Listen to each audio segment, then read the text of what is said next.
Connect Verizon controller to TV. Hello viewers, welcome to the channel. Today you are going to learn how to connect Verizon controller to your TV. So let's get started.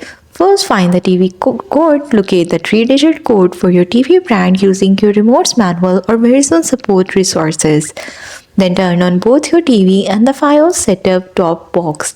After that, enter programming mode. Hold the OK and 0 button together until the red light blinks twice and remains on.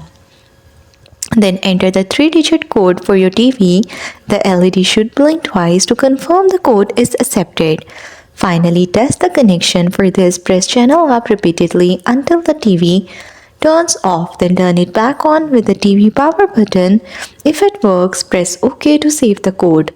There is an optional HDMI control option to control the TV's power on input through HDMI. Enable HDMI-CEC on your TV. And that's all. That's how you will be able to connect Verizon controller to your TV.